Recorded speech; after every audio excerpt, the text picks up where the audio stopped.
Welcome right in, my friends.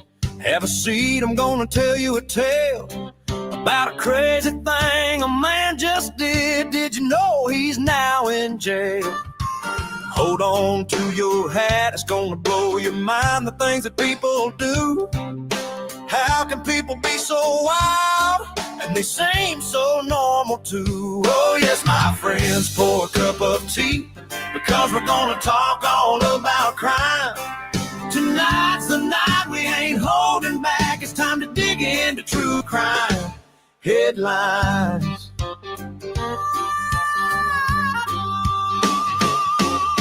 Hide your kid, your wife, and your husband, cause these people are nasty as sin. Stealing and robbing and unliving, y'all. Oh, what trouble we're in. Get out the snacks and pour your drinks. Jen and Ryan have got the news. We love that you're here because we know there's any channel you could choose. Oh yes, my friends, pour a cup of tea, because we're gonna talk all about crime. Tonight's the night, we ain't holding back. It's time to dig into true crime headlines. Baby. Oh, yeah.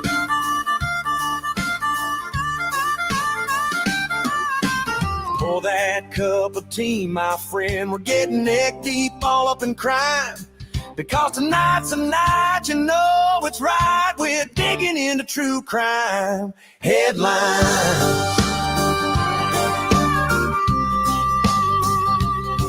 Oh, yeah, baby.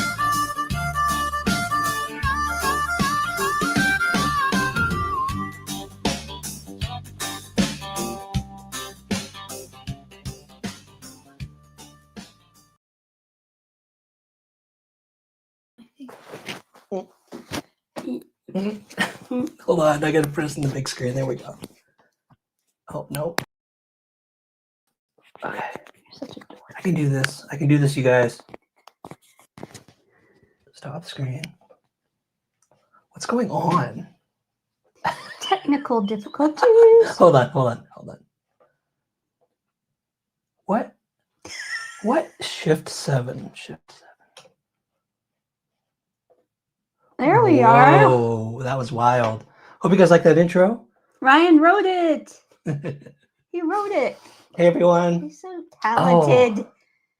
Wow, what a week. Let's say hi to everyone. Okay. Of course, GL. Why is it just GL now? I like the GL board. GL's good. Eve, welcome. The Real Rockin' Robin. Welcome to everyone coming in. Please hit the little notification bell too. Go so fast I can't read it. I'm going down to the new people. Hey, Tanya Woodward. Cynthia Sunquist. Vixen Doe. Glenda Dean, good to see ya. Baby kisses, thanks for coming. My response to everything going on is going to be published tomorrow at 5:30. It's a nasty, I go crazy on everybody. I lay into all three people on the panel. You do? No, you didn't tell me about that. At 5:30 tomorrow, you guys. 5:30 p.m. Eastern Standard Time. See, members already know what I'm talking about. They're probably laughing their asses off right now. 5:30 tomorrow. Watch my response to all of this stuff. Yeah, it's going to be so dramatic. Crazy. I lay into everybody. Yeah, I lay into everybody. Here's the thing. He really does. What I told the people coming to me, oh yeah, get ready. Robin, you're a member. Robin, you must have heard it. You're a member. You probably already watched it. You get early access. Once she realizes what I'm talking about, she's gonna laugh her butt off. My response to the people that came to me and were mad about everything they were saying is, you have a choice. You can respond, and even if it's not a horrible, mean response, responding to people attacking each other or you and responding to it, you are creating. Thank you, GL. You're continuing the energy they're creating. It doesn't matter if you try to go against what they say, you're still taking the negative they're putting out in the world and you are continuing it. It's just that, you know, they couldn't get anything on us, so they've moved on to our kids, and next it'll be Moon. So dig up what you can about Moon. Moon is a bee. Oh, she is like, she's so bad. Oh my God. She's done. Yep. And I might put up a short about what she's done. Yes. If you know what I mean, Ryan. Oh my gosh, you've been accused of stalking. That is horrible. Oh, that's a bad one. So I'll say this last thing is that, and this is in the video that I'm going to publish 5:30 tomorrow, Eastern Standard Time, is okay, there are people on YouTube who keep either accuse other people of not actually being Christian, or they say, I'm a real Christian, they're not. And there's a lot of that back and forth. People accusing others of being Christian, of not being Christian, claiming they're a better Christian. How does God tell us to judge people? Not to. Right. But how does he say, how do you judge whether someone is a good person or not a good person? By their fruits. Mm-hmm. Fruits of their labor. By their fruits. You know them by their fruit. And if someone is producing hurtful things that are hurting other humans, that's their fruit. That's the thing they're creating in the world. They're creating videos. True. They're creating videos that create negative energy and attacking and hurting other humans. That's their fruit. Yep. Is that something you want to be connected to? Is that something you want to be attached to? Absolutely not. Or do you want your fruit to be trying to do the right thing, trying to help other people, trying to serve the community in some way? I mean, it can't get any simpler than that. Mm-hmm. Yeah. Right. Definitely. Right. Yep. Right. Looking for the missing. Yes. Yep. And things that's what we try to do. If there's let's say there's a disaster, and let's say there's like a scam artist in an area who is taking advantage of the wife of a man who died and taking a break from what we're doing to help her. Mm-hmm. Or to have a phone call with the mother of a missing woman for about 1 to 2 hours, which I have news on that. Okay. To help her manage the emotions she's going through and get ready for the search the next weekend. So yes, Chi-Chi. Yes. Yeah, and I'm sorry, but I think that sweet little Summer would be happy if people are helped. That's what I feel like. You know? I mean, doing whatever they can to even if it's just celebrating her, bringing her case to light in a positive way. Positivity, I'm sure. Why negativity? She would not want that. No, exactly. And now Jen this past week has been working so hard on poor Jen. Studied so hard the Michael Vahugan case. Oh my goodness. She decided to do that one next. There's so much. So she writes the script, and then, I'm going to read it, and then I'm going to go through and kind of edit and make it so I can actually say it and cover the case. Mm-hmm. But she caught up in the fact that I don't think she realized what kind of case she was getting into. And then what happened? Then you continued on. Oh my gosh. I kept digging and digging and digging, and then something would change. And so then I'd have to learn about that, and then something would change, and then I have to learn. If you guys want to learn every single little tiny detail about the Michael Vaughan case, I would encourage you to go see Justin on his YouTube channel, Clutch Them Pearls. He's amazing. Most of them know. He's friends with the family. Yeah. He knows so much, and he's so invested in it. And then also PNW Crimes, Pacific Northwest Crimes, I think her name is Samantha, but she does a really good job. And then the last one I'll mention is I think her name's Giselle on Grizzly True Crime. She is a very good researcher. So if you want every teeny tiny detail, I would suggest going there. Yep. I'm smiling because once Jen covered the Michael Vaughan case, she found her way to Justin. And I know a lot of you here know how deep he's been into the case. And when she stumbled on his channel, now I walk in from work and I hear her listening to Justin, which I just I crack up because Justin, if you ever hear this, I love you. You're awesome. He is great. He's been deep in that case. Yeah. And also the thing I'm scared about is that they might think that I'm trying to like jump on a bandwagon or something. And I'm not, because I remember, I think it was Samantha from PNG Crime said, the more the story gets out, the better. So that's why that's what I'm going on. And that's why I want to do it pretty much. You don't need Does that make sense? You don't need an excuse to cover a case. I know, man. But I never want to like infringe on anybody or like, because there are obviously, like I said, people that know so much more about the case. I don't want people to think that I've been there from the beginning, because I certainly haven't. It's just how people are. They're going to be like that. Oh, but I've read the affidavit. So we're going to be covering the latest news in Michael Vaughan's case, which I don't even know if it's the latest as of today. That's part of it, Robin. We're going to get into the affidavit piece of it. Is that just a piece of the affidavit that you put in the notes? The affidavit's pretty long. It's long, right? But unless you wanted to bring it up and put it all, but you guys can find it when we do our deep dive. I'm gonna put a link to the affidavit up, but it's pretty easy to find, I think. We'll be covering some of the details that come out of the affidavit that explains the story. We'll cover that and latest news in the case. I'm going to bring up the map, you guys, of I'm going to bring up the map actually, and we're going to walk through what the affidavit says happened where. That'll be the Michael Vaughan section. Right. We'll do that last. That's not all we're talking about, though. No.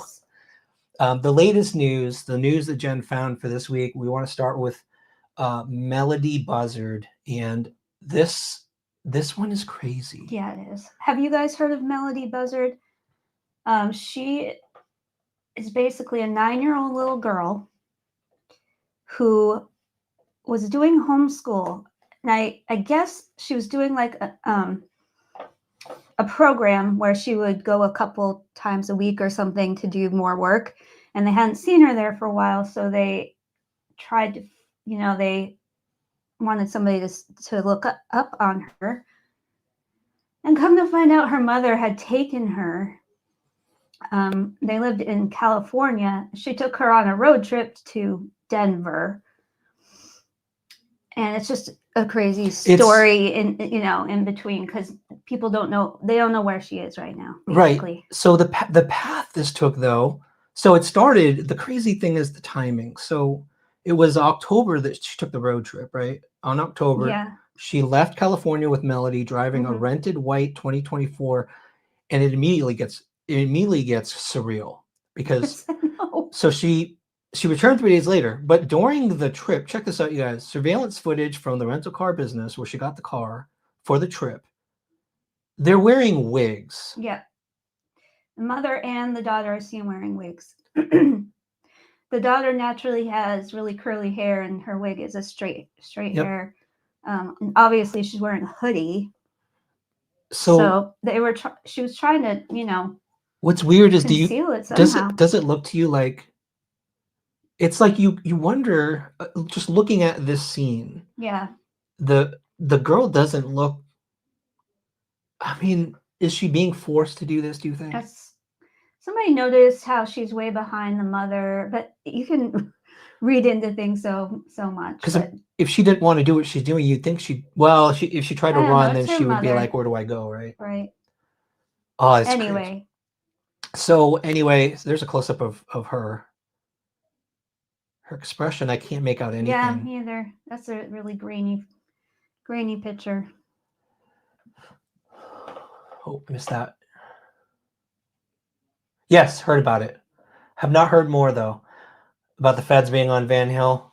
I looked on Scanner Food, and it was like there was some kind of vehicle fire they mentioned, and there was another thing that happened, but nothing specifically, I don't think, about why they were there yesterday. Maybe had to do with the missing guy in Greenville. Oh gosh, we've been focusing on national headlines, and oh no, I heard about that. Oh, okay. See, I yeah, somebody sent me that. I've only been looking into all this stuff. So yeah, I haven't heard anything else on that either. So what happened is, find the blue-haired lady. Yeah. Also, they said that at one point there was a woman with them that had blue hair. Oh. But I had just heard about that before we started doing this. So, as far as I know, nobody knows who that is. The change in appearance believed to have been intentional to avoid recognition during travel. The vehicle's travel path spanned as far as Nebraska, and the return route detoured into Kansas. Yep. She changed license plates, and then before returning the rental car, she put the California plate back on. That in itself is illegal. Yes, it is. So, I mean, there's one thing. She traveled through 4 states. Was she smiling in the video? Is that right? See, that's what I was wondering. If if it reflects like her state of mind in any way. Captured the Melodee in an area near the Colorado. Then it was returned. Then the investigation started on the 14th, which is, we're talking like exactly a month ago. Yep. School administrators noticed she hadn't been participating. That's what I just talked about. That. Okay, they searched the home. She's been uncooperative. FBI joined the case October 18th. That's the thing. She's not cooperating at all. And in fact, I don't think we have a picture of this, but in fact, she was on camera outside, I think, a neighbor's house, taking down some of the posters, the searching posters that people had put up. Is that right? No. She was taking down the posters. Oh my gosh, why? So right in I think it was probably somebody's Ring doorbell camera or something, but why in the world? So this was a timeline. Well, yeah, I can. Go ahead. Well, Robin, we're going to get into it, but I heard that she was let out of the car, or she was left in Utah. She was left in Utah, and that's the last place they saw her. Do they? They don't know for sure. They still don't know. They believe she was left in Utah on the way back home. And they searched the home. But why would they go all the way to Denver and then go back and leave her in Utah? And then she went back to California without her. So on November 7th, though, a week ago, they arrested Ashley Buzzard on a false imprisonment charge unrelated to the Melodee's disappearance. Oh, because that's the other thing. Is that the blue-haired lady? I don't know the whole thing about the case, but she tried to trap someone in her house. No, I think that was a man. So investigators said they learned of an incident a day earlier in which the mother prevented a victim from leaving the location. So now she faces, a week ago this happened, a felony charge of false imprisonment by violence. I can add to that. Please do. She had a box cutter. That's what she used as a weapon. To keep him in there. I'm so curious why she would let him go. Like he knows something? Right. Like he knows something. Hey, Robin Fleming, do you know about Melodee's mom? You say she's smart? Robin. A reservation, like a Native American reservation? Is that what you mean? I think she was talking about, I don't know. It's possible. Oh, there's the arrest a week ago. Okay. Wait, Candy. That's important. Melodee's paternal grandmother was trying to get custody of her, so they think, that totally makes sense. Oh, hiding around. Yeah, I was right. Native American, right? Interesting. Indian reservation. Are they of Native American descent? Do you know? That makes so much sense. That makes yes. See, a box cutter. A box cutter was produced, and despite multiple requests to be allowed into the home, I was not immediately permitted to leave. Yep. So then they take her into prison. Yep. And she gets bail. And she's able to make bail. The judge says, quote, "It's apparent that she has taken lengths to..." Oh, that's not it. The judge says that he doesn't think she's a flight risk. Oh, let's put her on GPS monitoring. It'll be fine. Yeah, they give her a GPS monitor. I saw a video with a lawyer today who was being asked like some of the legal ramifications of everything. Yeah. And he said they might be doing that because they want to watch her movements, see where she goes, see who she talks to, possibly like surveil her or whatever, so that, you know, they might somehow find out where her daughter is. Yeah, now that you guys mentioned that, she does. She does look like. Let me go back to. She does Oh, look- totally. she You could guys be are Native right. American, Oh yeah. Yeah, and I think I saw another picture of the mother before, and she also looks like she could be Native American. She's adorable. Oh my And gosh. she cute, but that picture is from 2 years ago, and that's the only picture her mother could produce. Isn't that for her? crazy? And that's 2 years It's ago. for 2023. Yeah. Yeah. So Hey, Jenna. it already makes sense now. Oh, you're not late. We just started. This is only the first story. We've got 2 more to go. We didn't even get to Michael Vahugan yet, so there's plenty of time. And everyone coming in, please hit the like. It helps with the algorithm. Yep. Although I think Justin's live, and he's like a viewer suck. He just sucks everybody. Yeah, well, you know, he's doing such a good job this past week. It's been pretty emotional for him, I could see. So this case, I didn't even during the time we've been talking about it. Number one, I didn't know about the Native American descent thing, which is interesting because that can give some clues as far as where they went. What? Who said it? That she's being kept from her grandmother. Yes, they said she lost a lot of weight at one point. So now understanding the paternity thing, thank you for explaining that whole thing about the grandmother. Right. Now that's got to be it. So the father had passed away. Motorcycle accident, right? Yeah, and from what I gather, the mother was keeping her from her his parents, her grandparents, and so that all would make so much sense. That just explains it all. They just have to figure out where she tried to hide her, right. which is a positive thing because she's most likely alive. Yeah, just being hidden somewhere. Yeah. Any of you coming in late, we're discussing the case of Melodee Buzzard, who was taken by her mother on a cross-country trip, and like no one knows where she really is right now. So that's. And statistically, this is the most common scenario with missing kids. Mm-hmm. With it's usually a custody thing that happens, and there's one parent or the other is trying to stop. Interesting though, because the grandmother wouldn't have legal. Well, I guess they have grandparents' rights now. It depends on the details of the case. Like, who knows? You know, there may be a reason why she can't. And there's a lot of background about her mother. Like, she has suffered with mental health problems, and I guess she had another child that was taken away at one point. Oh, really? So.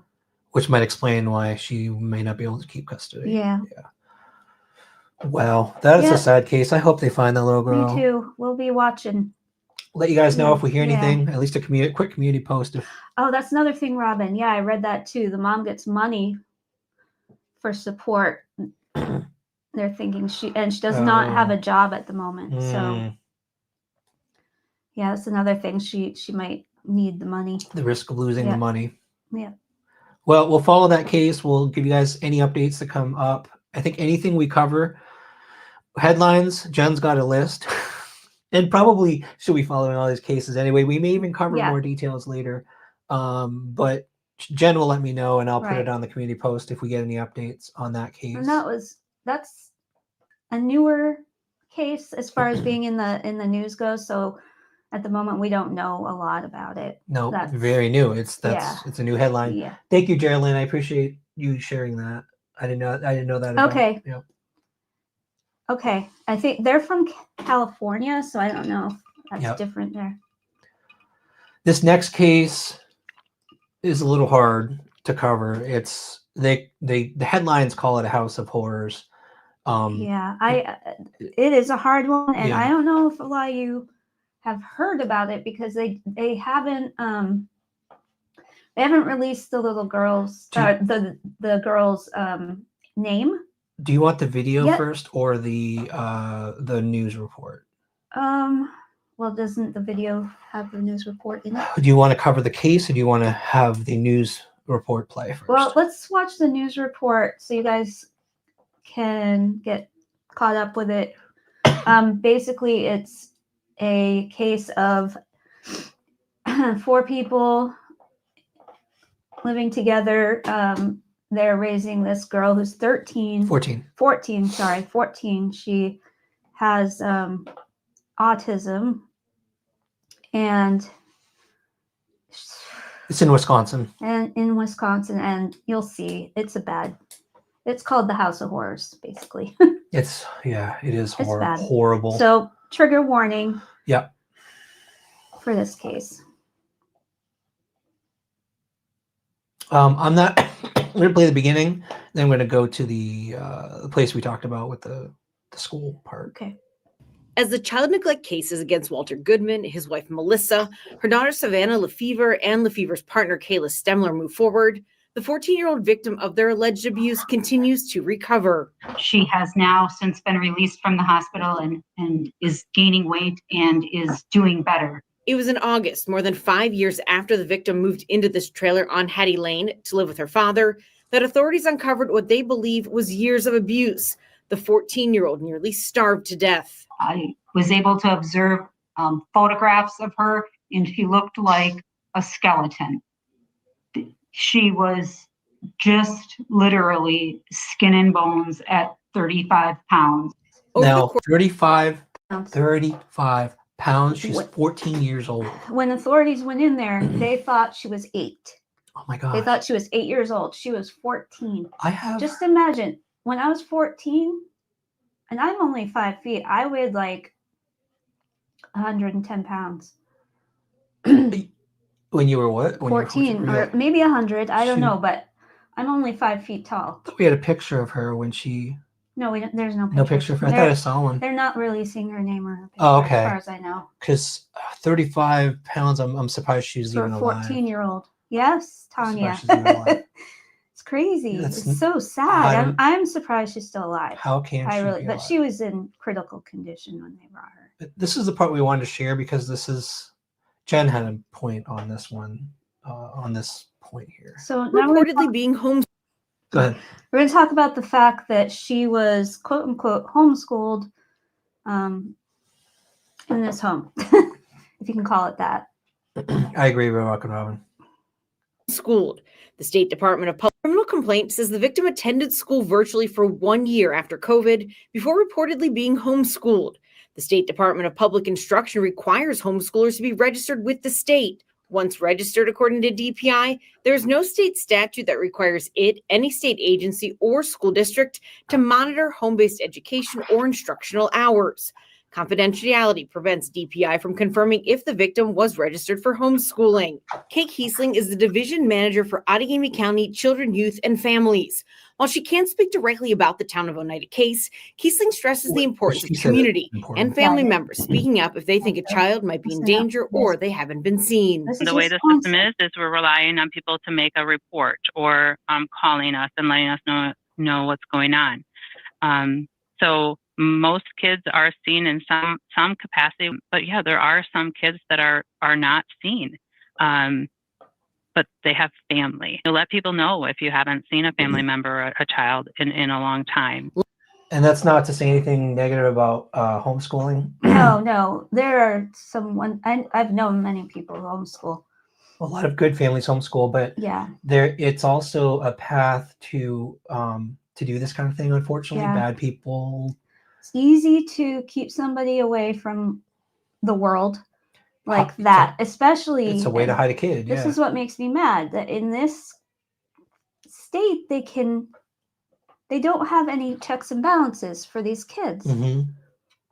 They're homeschooled. That's it. The state doesn't ask for any proof of anything, and that's where it's really dangerous. I would propose to homeschool. You have to agree to a once a month administrative check-in. Something, especially if the child has special needs like she did. That it just seems so wrong. Like, did they have special background in taking care of a child with autism? Who knows? And there are different ways you have to teach a child with developmental disabilities. That's true too. Yeah, Which you can't just assume they know how. right. We should cover the headline. What happened? Was it this week? So it's the November 13th. Yeah, it was just a few days ago, just a day ago. Just a day ago. So Yeah. so they charged the girl's father, 47-year-old Walter Goodman, charged the wife, Melissa Goodman, his 29-year-old stepdaughter, Savannah Lefevre, and her partner, Kayla Stemler, 27. They're, man, 4 people. Four people.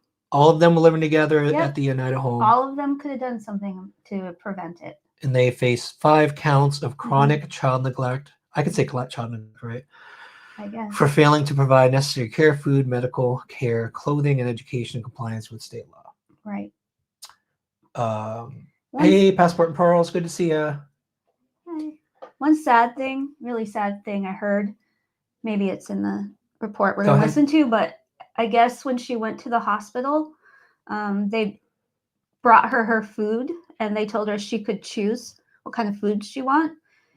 And she said, oh my gosh, my dad's going to be so mad. He won't let me eat this much. That is so sad.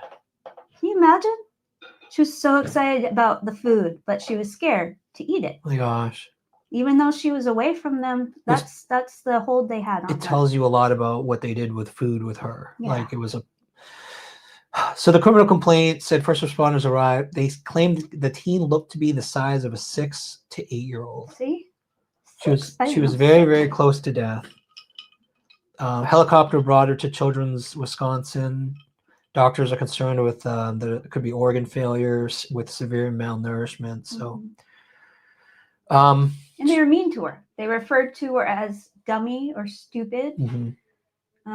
Goodman claimed his daughter had an eating disorder, saying she don't eat. She's autistic. What a piece of crap. Thank you for. And then he said, we gave her a blank shake last night because I felt bad. And of course she was laying nice and quiet to get what she wanted. And then the mother says, yes, she's a manipulative blank. That's how she works. The way they talk about their own child who's like starving in their house and they're not giving her. Yep. Man, that is just and disgusting. Discussing it over text. And the sad thing is, I watched a ton of true crime, and I've seen, unfortunately, quite a few cases just like this. Oh yeah. And some of the ones I've watched, the child hadn't survived. It was so bad. Anyway, did you say that there's another? Oh, this is another video, isn't it? This is another clip. Yeah. Did you want this played too? Sure, because the judge here says something I agree with. Do you have the timestamp? Right here. At the beginning. Okay. Yeah. All right, let's listen to the judge. Might need to up the volume on this because he's kind of quiet. Is he quiet? Yeah. All right. Hopefully you guys can hear. It's quiet. As far as I remember. There it is.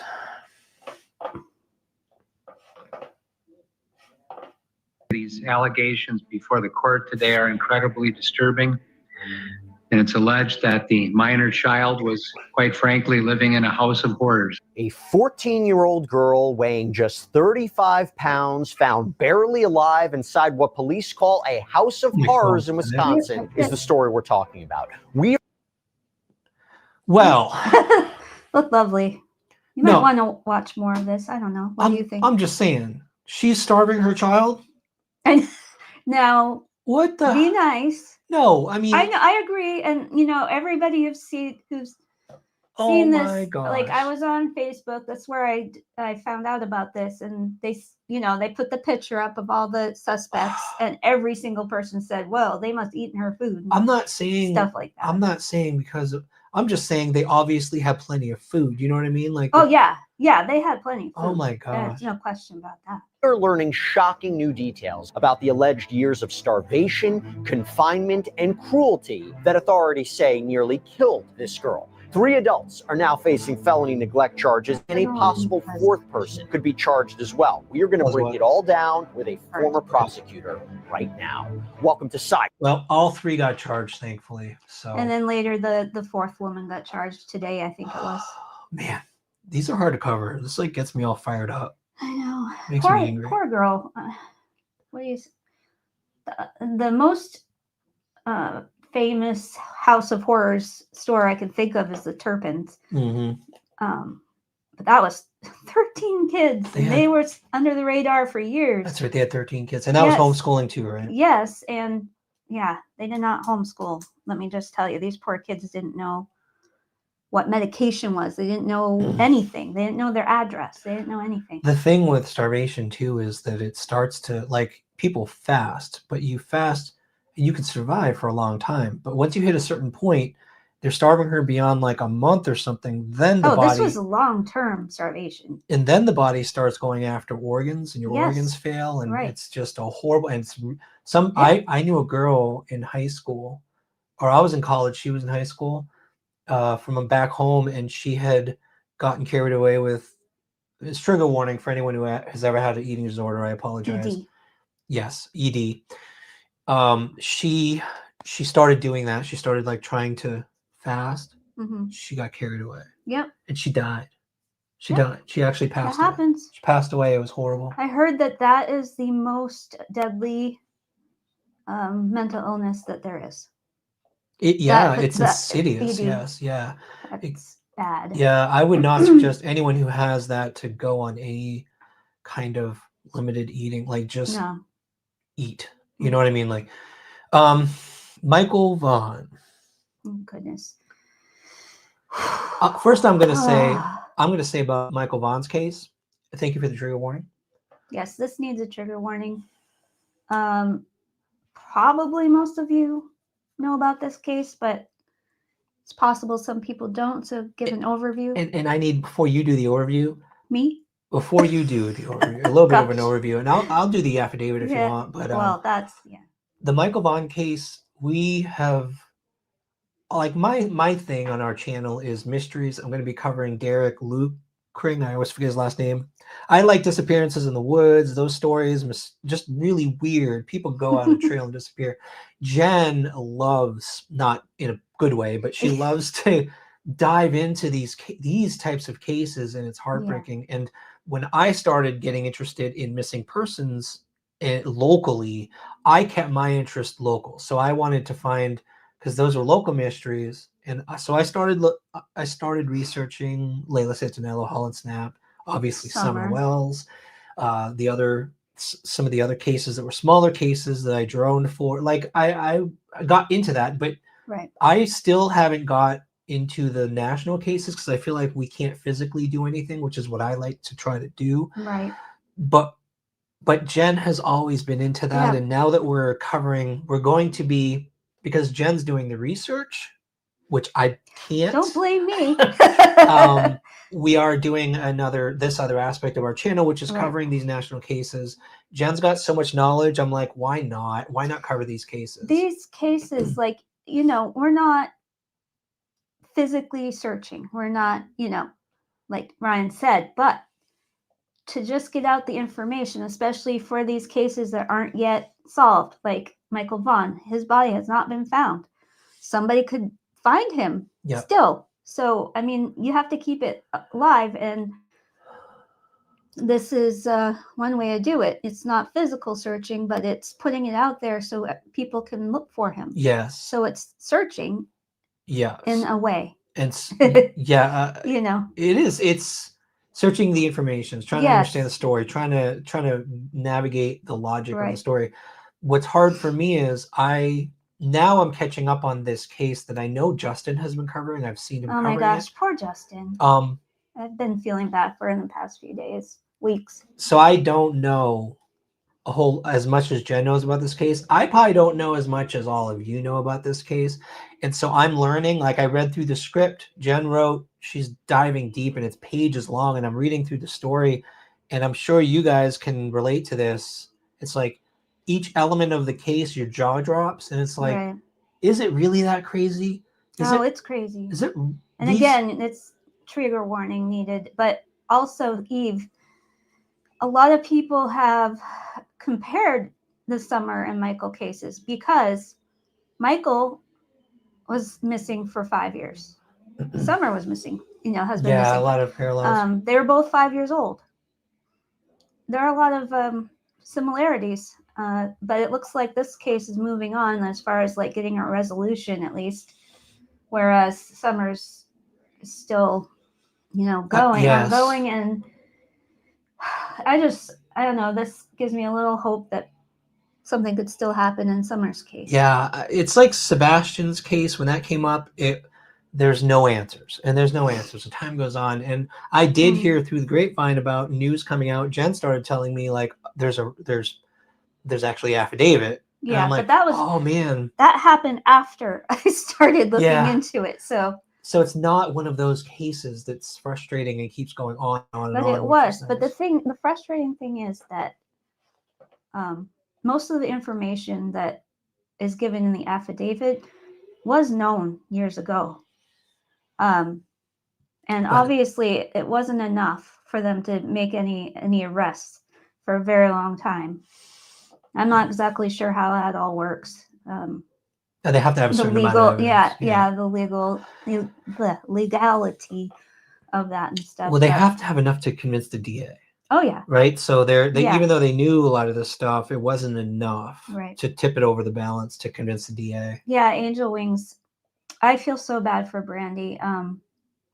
Yeah, and that's, I was kind of nervous about talking about the affidavit because of that, but I mean, it's out there. Anybody can look at it. So we're gonna kind of like keep it like not very graphic, I guess. We're going to cover the timeline. Yeah. Also, Brandy, you want to give prayers out for her because I know like right before this all came out, she was very, very sick. Yeah. She had a liver transplant. But I heard through the grapevine that she's doing better. Oh, that's good. And so just keep her and his family and everybody in your prayers. So this is hard because most people in here know this case, but a lot of people watching later will maybe not know the case. Are you able, for a case this huge, are you able to give sort of the general story about what happened to him before we dive into the affidavit, the latest? So don't quote me on all the dates and everything because it's very confusing. But what I know is that on July 27th, 2021, Michael Vaughan, who was 5 years old, it was a hot summer day. He was playing around all day. They were inside, and I guess his dad was changing his sister's diaper, and it appears that he went outside to go around to the neighbors to see if anybody could play. Did he just walk out the door, or did he actually ask? I guess he just walked out the door. But the neighbors told him to go home. So it seems like he did that, and then poor kid. Later, like just I think it was like 6:28. He was seen riding down the road on a big wheel. And that's the last sighting. And for a while, they didn't know what had happened. The father was in the kitchen ordering a pizza. And then soon after that, he realized he couldn't find Michael. He went outside looking for him. That was about 7 o'clock or so. Yeah, he drove around. He called the wife. She came right home from work. And then, that was it. He was missing. Everything he was missing. And did they do a search soon after that? Do you remember? A search? Like a ground search? Yes. Yeah. How long after do you remember? You go through the timeline Okay. I made for you. Jen's got, what is it, like 14, 13, 20 something pages? I don't even know. Page after page after page. So it's not that much. It's a lot. We're going to cover what now the police have released. They know the affidavit came out about the suspect's movement on the day Michael disappeared. They said, I guess, according to surveillance photos, phone data, and interviews. So this is darn accurate. Yes. They used evidence to put this together, like a lot of evidence. So I want to show you guys the map of this town that he went missing in. It's Fruitland, Idaho. And the map will show you where all of the things occurred during the timeline provided in the Right. affidavit, which I think makes it just easier to visualize. Can you the put whole up thing. what you said? Sure.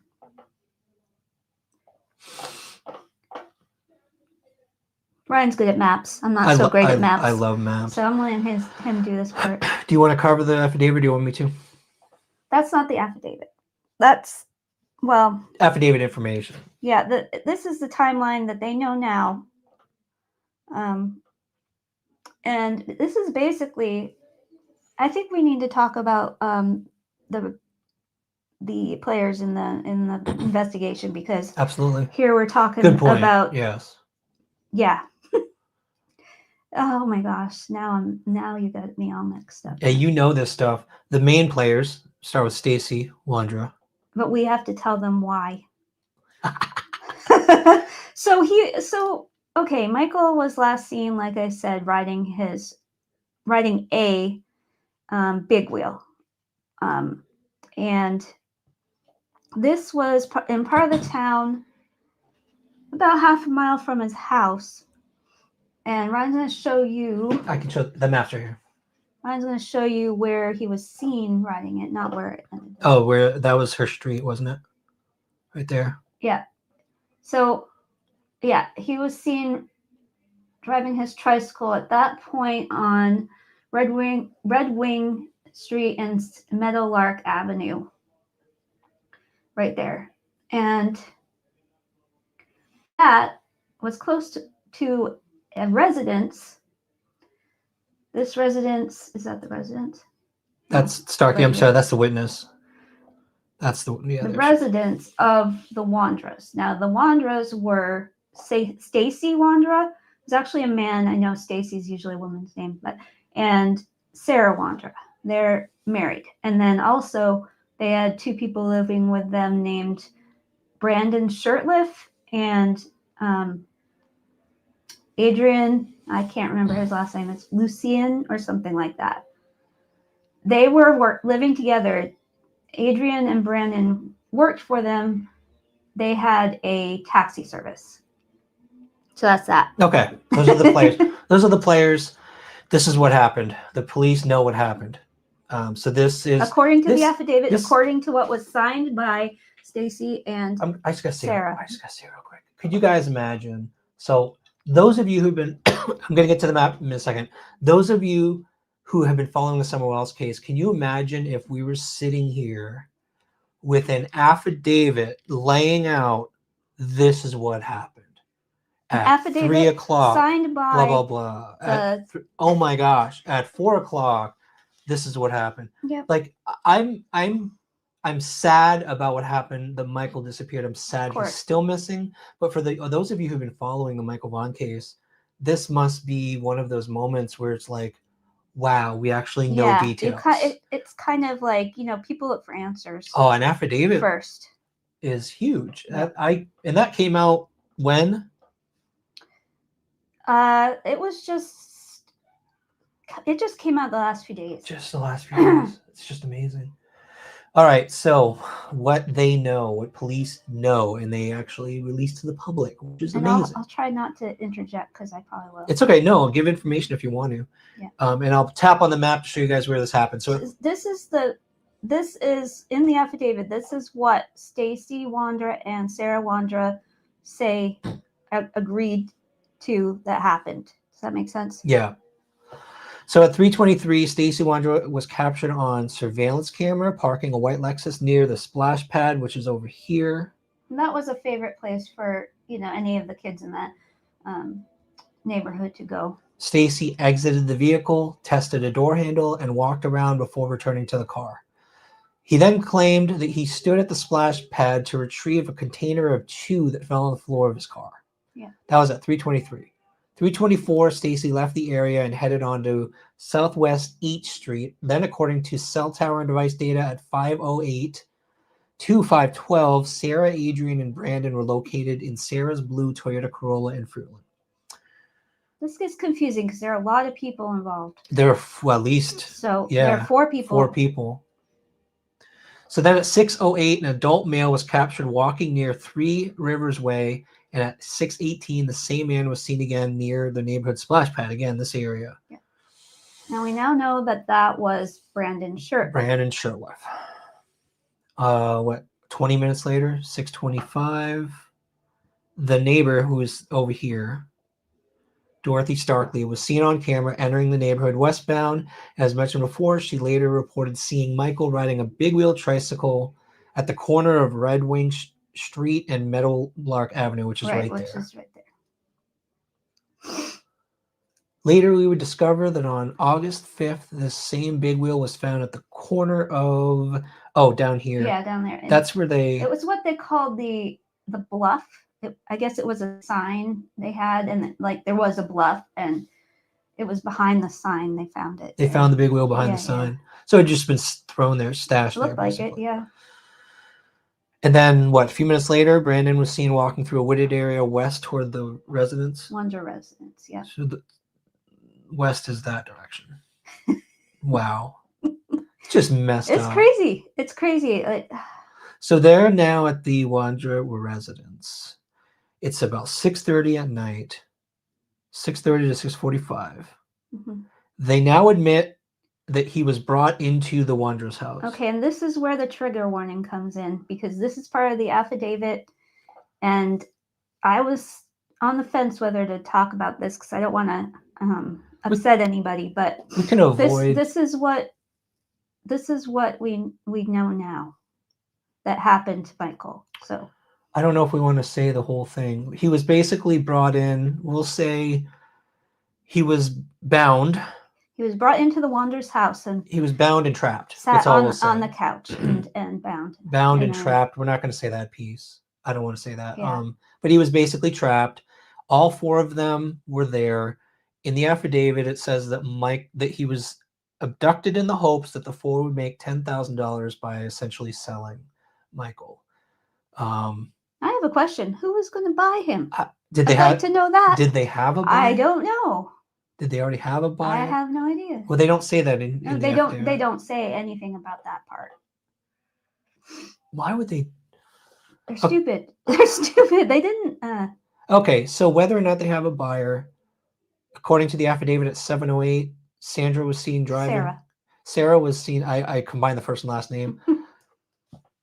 Was seen driving a maroon GMC truck. Stacy was in the front passenger seat. Brandon was in the rear passenger seat. All of this was confirmed by cell tower and device data. Yep. And they were headed toward Kuna, Idaho, which is where Brandon's mother's home was located. Sometimes he called that his home, but it's his mom's home. Robin, you know that for a fact? Shoot. You must have been. Yeah, I know. See, I know there are the things that I don't know. That's for sure. Thank you, Jenna. So they're all of them confirmed by cell tower and device data were headed toward Kuna, Idaho. Yep. And that's where Brandon's. That's what I just said. Okay. I'm following. Now there were a lot of claims going on about, like, before the affidavit came out, going on about why they did all this back and forth driving and all this stuff. They said they were going there to do laundry, even though Sarah had her own laundry business. Okay. They said they were trying to get their car fixed. They said I don't know. They said they were doing all kinds of stuff. But now we know, unfortunately, they were transporting Michael in the bed of the truck. The police say they know that for a fact. That was it. That's in the affidavit. In the affidavit. He was in the bed of the truck. Yes. Okay. And at one point, I guess, they stopped to check on him. And that's all I'm going to say about that. And then got back in the truck. I don't want to say more. In your notes, you mentioned cadaver dogs. Okay, so yeah, they brought him to Brandon's mother's house and in Kuna. Yeah. And later on down the line, cadaver dogs would hit in an area of this house. But Michael's body wasn't found at that time. So. But they hit. Which means he most likely was there. Yeah. They had, okay.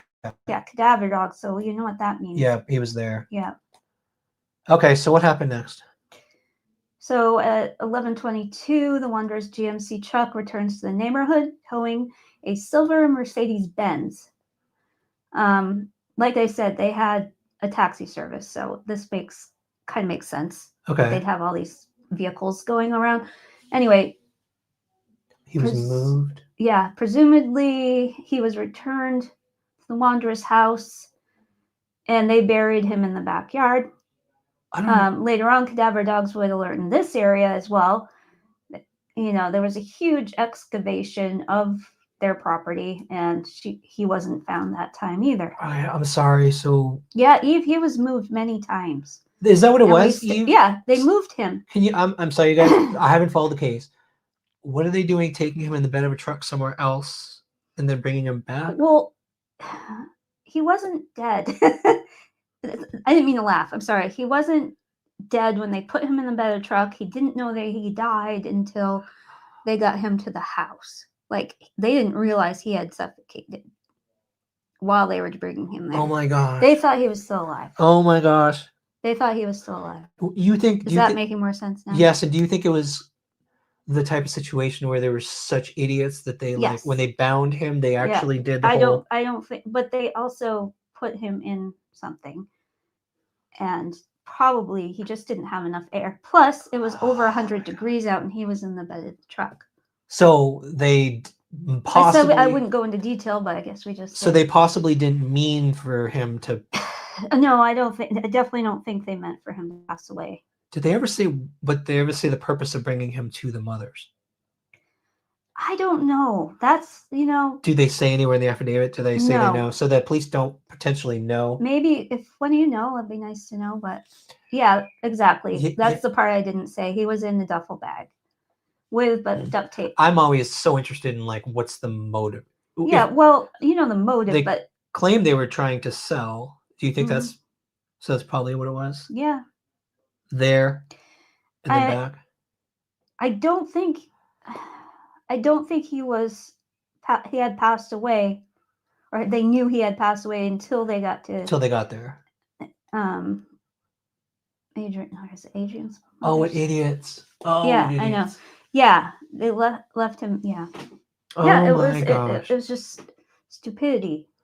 I saw a movie like that where someone was playing a prank on a friend and they put a tape over the mouth and nose. They put him in a suitcase. Yeah, not realizing it. I saw something like that. Yeah, that was... Oh my gosh, this is horrible. I know. Okay. So that was a timeline of their movements. Then, we don't, as the public, we don't know what happened. Like, all that stuff just came out in the affidavit. So later, before the affidavit, between 2021 2022, investigators... I'm just going to say, I see in your notes, they were trying to run around and hide their identity because they hide their locations because they replaced their phone multiple times. Right. And Sarah Wanderer said it's because a demon told her to. A demon. Well, I guess she went through a sort of a personality change during that time. Do you want to mention that? So Robin says Brendan said he was told the buyer backed out. Oh, geez. I didn't know that. Although that's what he says, but I mean, did he make up that story after he realized that now he's guilty of... Well, why would he say that? That would still make him guilty. Because then he'd also be guilty of actually... Like, if the buyer hadn't backed out, would he still be held liable for attempting to... I think being accused of unaliving is a little bit worse than... It would just be a multiple charge. Yeah. Didn't happen. I don't know. Maybe it could be another charge put onto it. On top of it, maybe. Which, yeah, he's already for unaliving. So, yeah. All right. So a demon told her to sell her device. Yeah. She changed. I guess she kind of... Her mental health went downhill after all this. Oh, yeah. Yeah, which we might get Do you think into. it was before or after, though? I have a feeling mental health was an issue. Well, probably an issue, but no. She totally changed. We'll talk about that in a minute. Did you want to finish with what we were... Sure. Also, Sarah's iCloud data, financial data showed that she and Stacy were searching for a new home and moved boxed belongings by July 30th. So they were trying to relocate. They were trying to relocate after that. After all that, they were trying to Run away. remove themselves from the situation totally. Right. Whoa, that's interesting. What? The notes. Oh, yeah. So somehow they got these. Well, yeah, they went through cell phone data. So one communication they found between Sarah and Stacy is where Sarah told Stacy she wanted to move and, quote, get out of this neighborhood and this house, and, quote, can I show them? I liked it better when you agreed no one else would live here ever, but then you didn't want to listen to me about our sanctuary. So now we need to find another one. I need a new castle. I gotta show people this. I know Ryan finds this really interesting. I gotta show you guys the wording on here. To me, if number one, I questioned whether she had mental health issues before. Yes, she did. Or after. Obviously. Why isn't this? What are you doing? I'm trying to put it on its own. Okay. You guys tell me what you think the wording of this means. This is just really weird.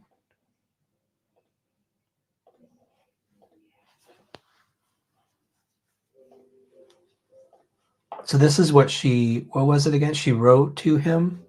Yes. Texted, right? This was on cell phone data, so I'm cell phone data. Get out of this. No, what is it? She wanted to move. She said she wanted to, quote, get out of this neighborhood and this house. I liked it better when you agreed to be no one else here ever, but then you didn't want to listen to me about our sanctuary. So now we need to find another one. I need a new castle. Well, obviously part of it is that she probably didn't want Adrian and Brandon living with them because they were living with them. So she meant when you agreed to have no one else here ever? Yeah, so that she I'm guessing she meant Brandon and Adrian. Okay, for some reason this struck me like something that a serial unaliver would be like, this was my sanctuary. Yeah. I didn't want to do this again, and now you did it to me again, and we need to go find a new place. Right. Almost like this has happened before. It is creepy. It's very, very creepy way to say this. It feels to me like this might have happened before with these people. Mm. Doesn't it come across that way? Yeah. And she's like, and this was Sarah who said this. I think both of them have a darker side. I think there's more to this story. Like, I think there's way more to this story. It's, yeah. To their history. I think there's a whole lot to their history. Yeah, Robin, icky. Isn't it gross? Ugh. Makes me gag. So she was having... So she was having behavioral changes between September and December of 2021. And this was shown, like, she did some weird stuff. She went to Love's Travel Stop in Ontario, Oregon, and began preaching and holding up signs that say, repent your sins and the end is near. She wasn't like this before? No. It started up afterwards. Yeah. And then also her TikTok activity kind of went up. Before all this, she only had a total of 11 videos.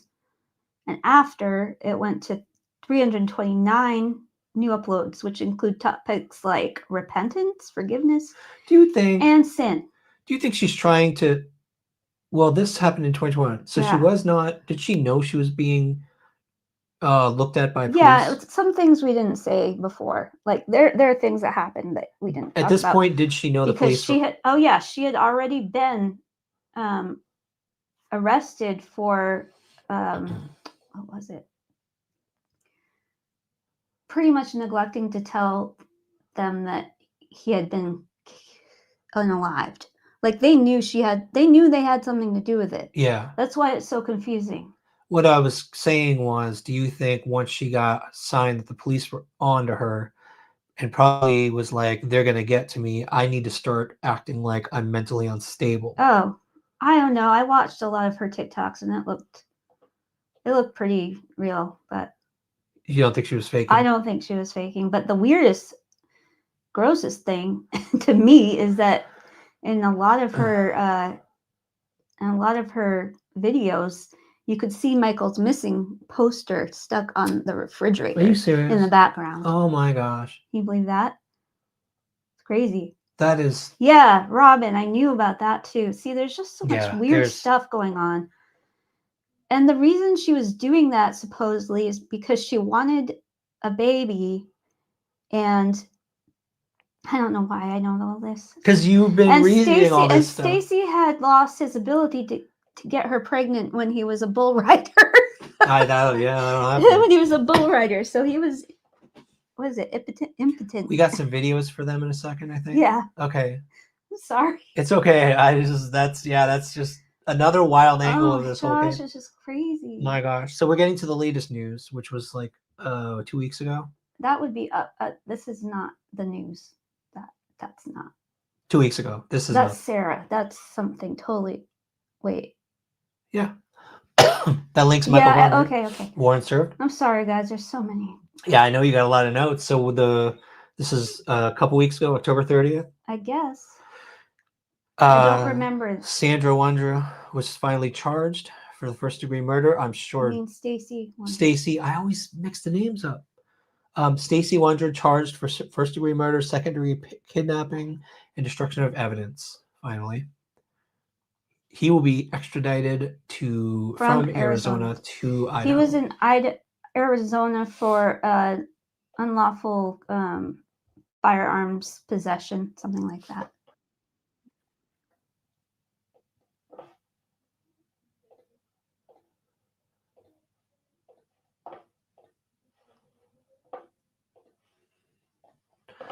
I love seeing stuff like this.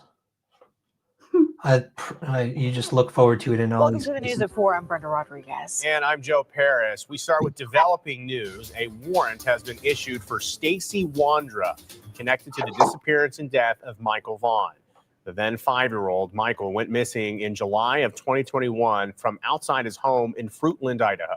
Now, a Payette County lieutenant confirms Wondra has been charged with first-degree murder, second-degree kidnapping, and destruction of evidence. In 2022, police announced Wondra, his ex-wife Sarah, and 2 other individuals were suspects or persons of interest in Michael's disappearance. Authorities searched the Wondra's home and a yard in Fruitland at that time. Sarah was charged with failure to report a death, but that charge was later dropped. Stacy Wondra is serving time out of state for a different crime, and Lieutenant tells us he has not been extradited back to Idaho yet. Okay, I'm going to end on that beautiful picture there on that one. But he has, since this went up, I think he has been extradited. And I also think, and you guys might know for sure, that Sarah was finally taken into custody as well. She was. Yeah. This is the funny. I get home every day. Jen's like, "There's something new in the case," and all right, what happened now? And it's just like a constant. Yeah, and there's a lot of stuff like before. I mean, it was a few years. A lot of stuff happened in those few years. And so there's a lot of stuff that I probably go into if I do a real video on it that we just don't have time to talk about. So I just want to talk about pretty much the highlights of what's happening. The latest stuff. The long form will be insane.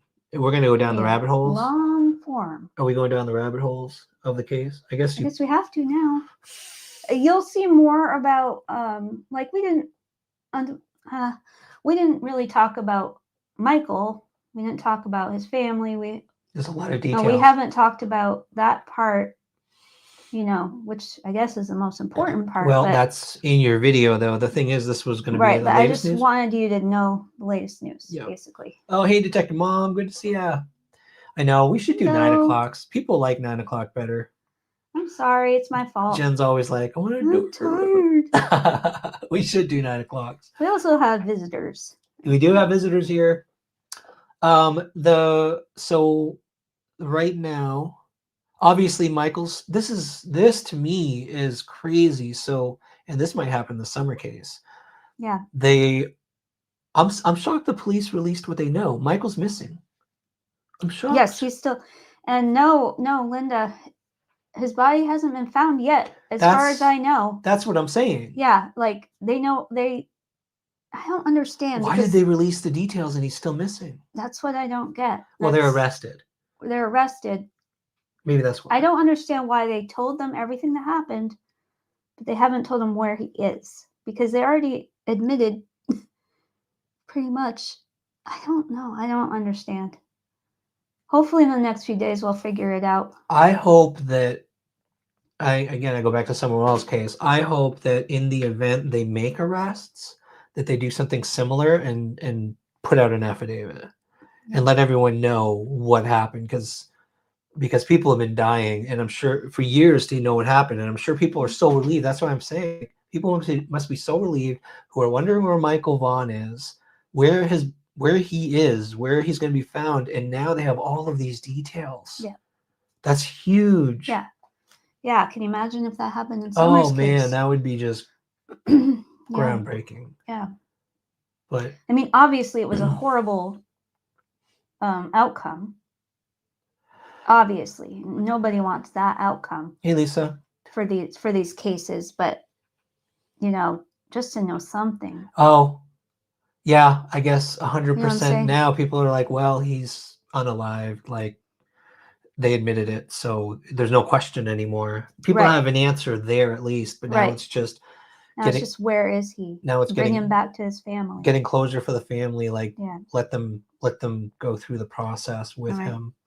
Hey, Lisa. So all of the details in the did you read the whole affidavit? You probably did. Yeah, I have. Did they have his and hers? Did they seem to have any clue where he could be generally? I saw nothing about the location. The last location that I saw was their backyard, but obviously he's not there. Robin says his body was moved when Stacy was in jail. Yeah, because Stacy didn't know where. Stacy thought he knew where he was, and even I think it showed the video of him confessing to them that he knew where he was, and he was actually helping the authorities try to find his body, telling them where he was buried. What? And he wasn't there. He didn't know that the body had been moved. Oh my gosh. And that was a Stacy was in jail yeah, when they moved Michael. That was a video that was leaked by Clutch Them Pearls. I think Brandy gave it to him to show to people. I mean, so who do you think would have been most likely to move him? Sarah, Brandon, or Adrian? I think Sarah was the puppet master, and I think she probably made. Well, it couldn't have been Stacy, I don't think, because he was in jail. So I think she made Brandon or Adrian move it. Yeah, because she would do it herself. I don't think so. Yeah.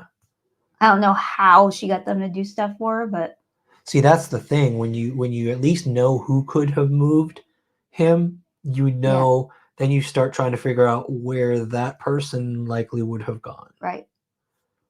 Yeah, Rock and Robin, they did travel around. So unfortunately, that means that's not good. A lot of different places. That's not good. If they traveled all over see, that's what I mean. You want to look at the patterns of the people, and if they've traveled all over the country, then you're like, that opens the door to anywhere. But hopefully, if they want a deal, they're going to tell where he is. That's what I'm hoping. Eve thinks it was Brandon. It's possible.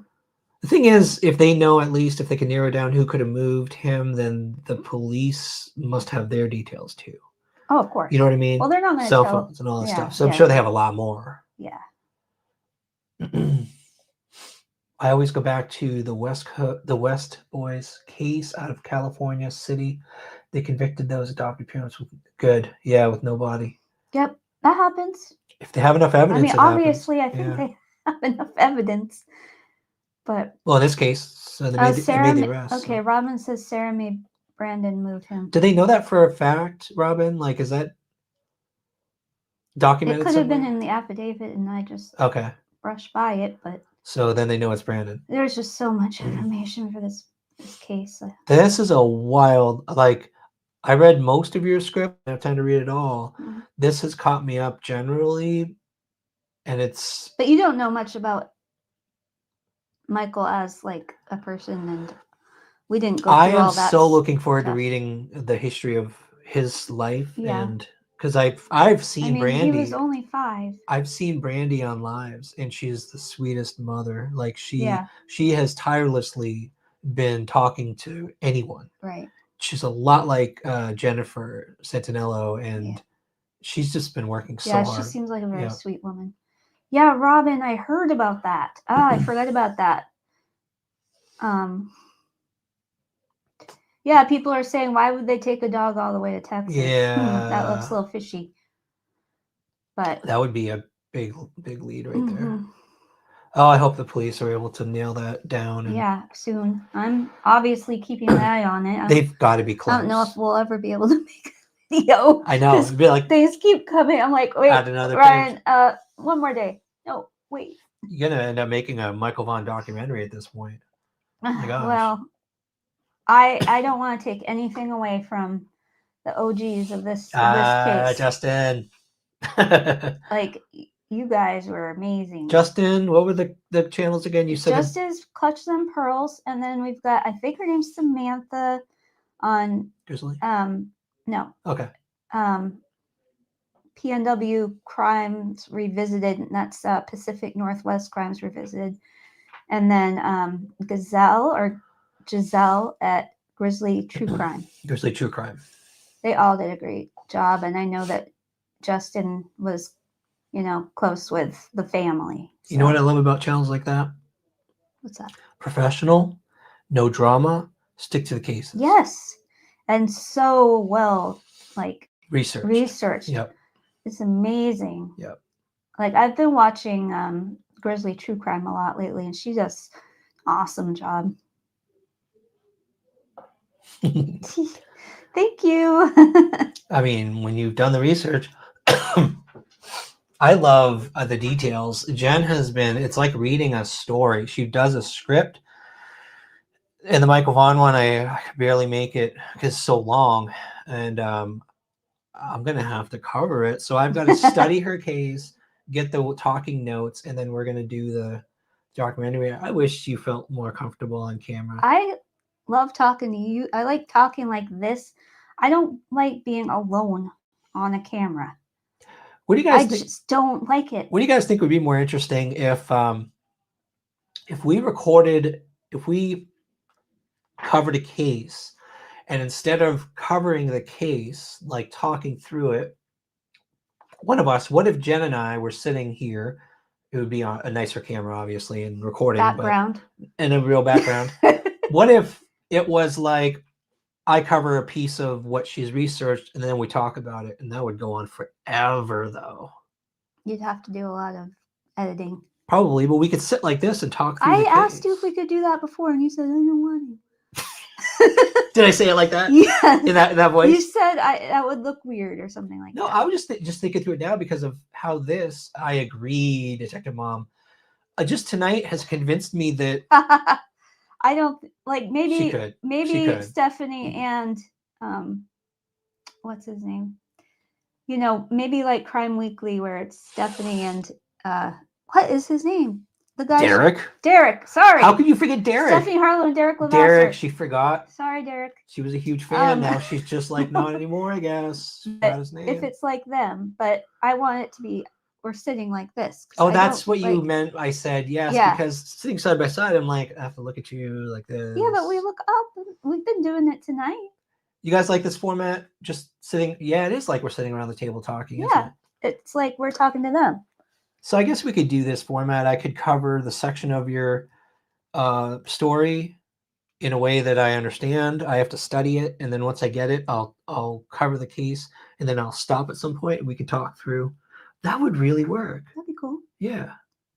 Yeah. Let us know what you guys think. And anybody not in here, let us know what you think in the comments if you think that format would be more interesting. I'm not comfortable just being me. Probably would, but just being me. Being by myself. You like in the front of the camera. It's funny though, because you like on the fly random questions, and then you can think of an answer. Yeah.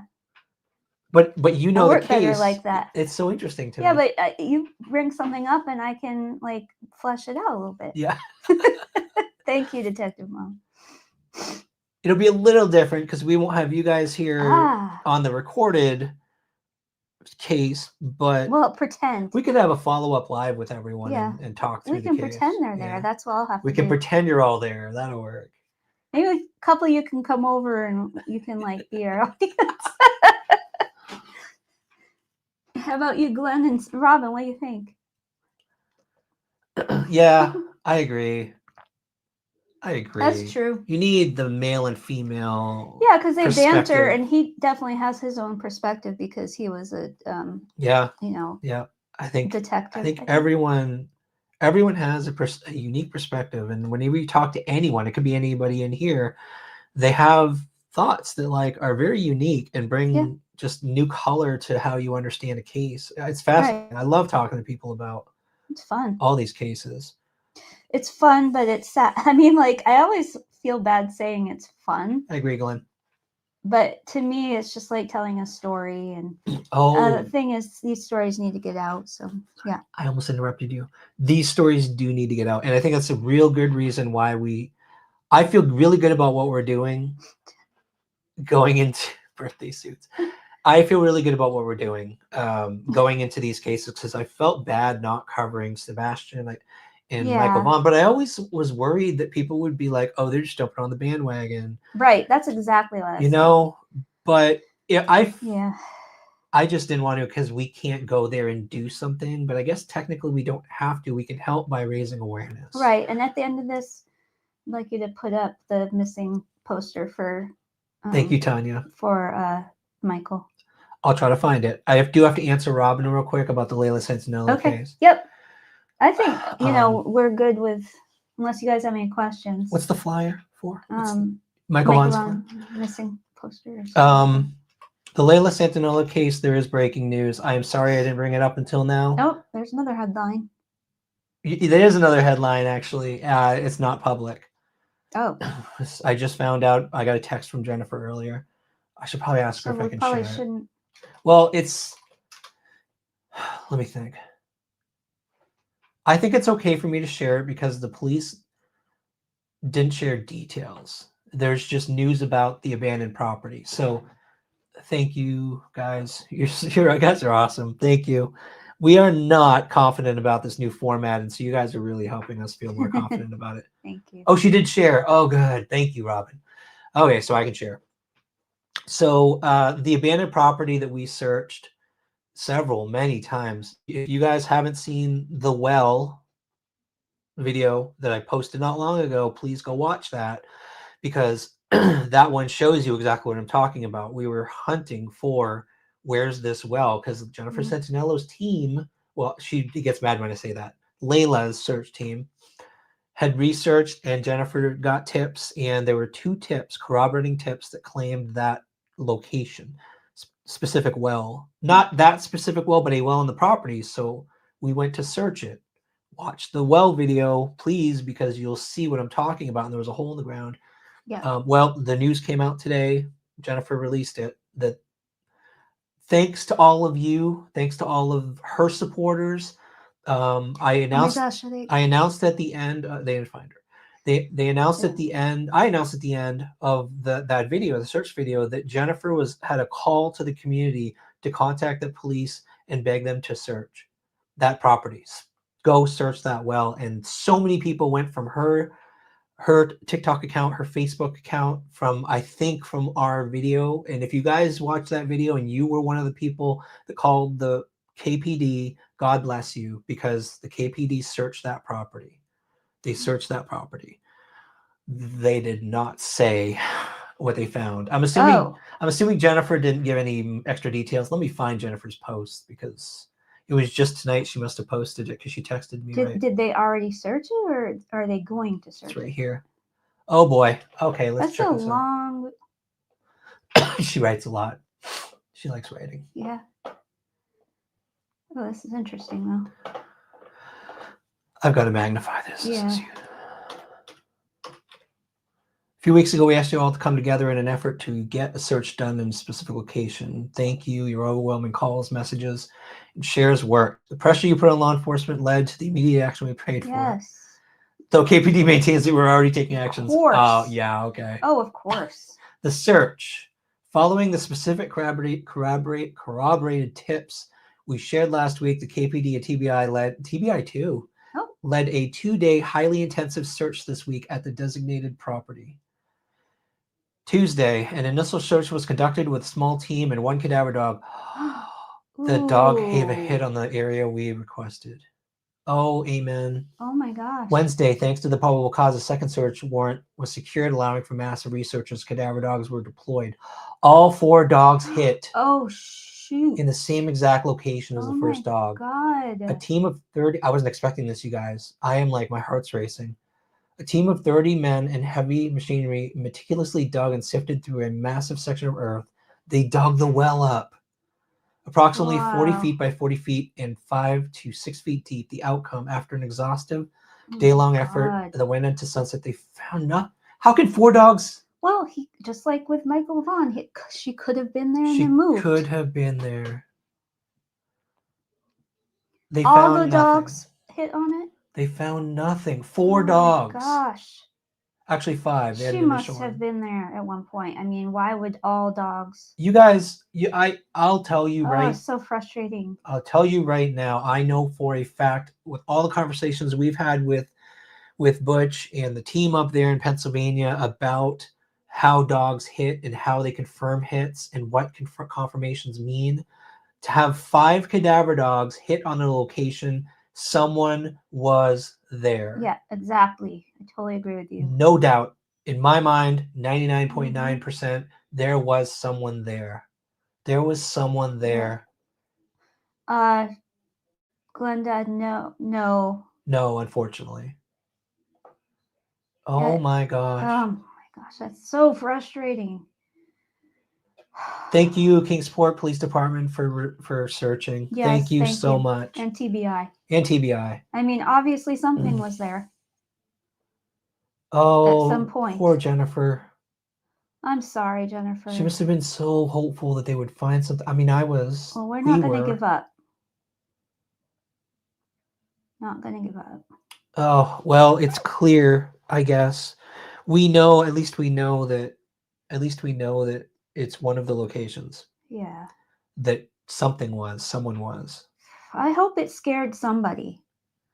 It could have scared somebody. I think they moved so many. Yeah, but I hope that it got a little too close to home for somebody. Oh, it's frustrating. Gosh, as I was reading that, I'm just, please say that they found a She would have called. Yeah, actually, she would have told us.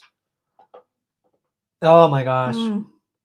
Well, keep following this case, you guys. Obviously. Please pray. Oh, we were so close. Oh my goodness. Oh, Jennifer, I feel so bad for her. I feel so bad for Jennifer. I can't stop thinking about that. How she must be feeling. She says when she writes "We are devastated," she's being so honest. Understated though. Yes. I know it's beyond devastated. I know it is. Oh, I'm so mad I can't even finish. Oh, I'm sorry, Jennifer. Anyway, thank you guys for letting us know she posted it. That was at 7 hours ago. Good. Okay. That's around when she texted. I should have checked her Facebook page. I agree. I did hear. So and I don't think it's related. You guys obviously they didn't find anything. So, but she did also mention that Michael Thompson has been arrested. Don't know why. Don't know what the charges are. It was she believes it's unrelated. I haven't been able to find his arrest records yet. I've got people working on it. We're gonna probably talk about that in our next live if I find out. It's probably drugs or something else. Can you see drugs online? I don't know. I don't know. Substances. Yeah. Anyway, I don't know what that arrest is all about, but we'll find out. It was rugs. Keep arresting him. He just got out of jail. Not long ago he got out of jail. So oh my goodness. I don't know. That's frustrating. I can't stop saying that. I cannot believe that they confirmed that. That's wild. We're gonna keep looking. Not gonna give up. Yeah, it's not quite a dead end. It feels like a dead end, but not quite, because that's information. That's information. The 4 dogs hit. I'm so glad they did it finally. 6 feet deep. Those dogs are. That's pretty. Good job. Yeah. Yeah. I was standing on that ground. It's Me just too. crazy. We were digging in it a little bit ourselves. Not that spot. Wait, which spot are they? That's not this is, I had to go alone with the search team. It's where I found the pipe, the little pipe that opened in the ground, and I was like, oh, that's filled up. Yep. They filled that up. It was just the last video. Yep. Anyway, you guys, I gotta process this. I can't finish this live. I gotta process this. Okay. Is there anything else you wanted to cover though? Like, No, I was hoping to put up missing oh yeah, posters. let's take a look at. This doesn't look like a poster. Well, that's the missing and exploited children. It just doesn't tell like Doesn't do it justice. it- Oh, okay. Blue eyes. Oh wow. You want the TBI flyer? Yeah. If you don't want. Yeah, I hope I hope that does change things. I can't find it, Jen. It's right there. Oh, that one? Yeah. Is that one good? Yeah. Oh, that's the local one. That's posted by, where did it go? What are you doing? I clicked on the picture and it didn't, I'll open it up as a picture. Facebook, when they post stuff, it shows the picture and then you click on it and it goes to the Facebook post and the whole thing disappears, which is really annoying. Open image, new tab, magnify. There we go. Kind of. It's a little blurry, but look at this. Here's a key. Yeah, when I saw his picture, I'm like, he was an adorable kid. Oh, Paul, thank you so much. You don't have to do that, Paul, but thank No, you. thank That you so helps much. so much. I can't even tell you how hard it's been. I'm not going to talk about it, but it's just. Well, let's. Thank you, Paul. This is the missing sign from Michael. Obviously, if you have any input into where he is or whatever, just call that number of the Fruitland PD. 208-642-6006 if you have any information on the Michael Vaughan case, know any additional details.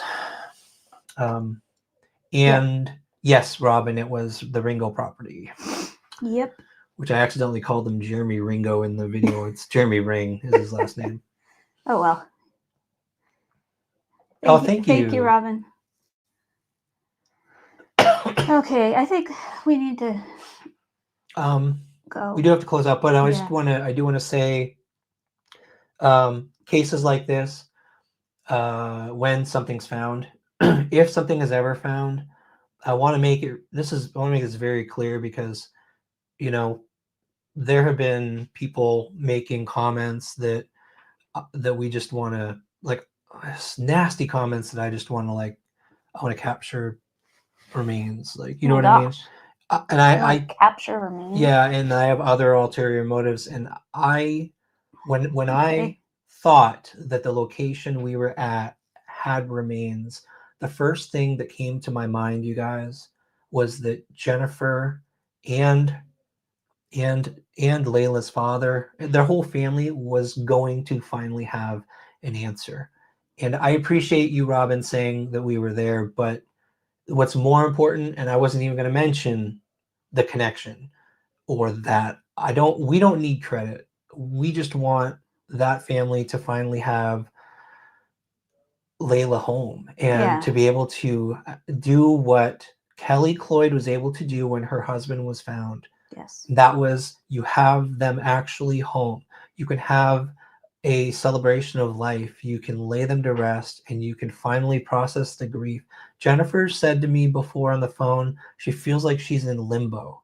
She feels like she has no place to go. Should she grieve or should she hope? And every single family that we talk to feels the same way. Ethan Boyd's mother says that all the time. Our goal is not for vindication. It's not to prove that we can do anything.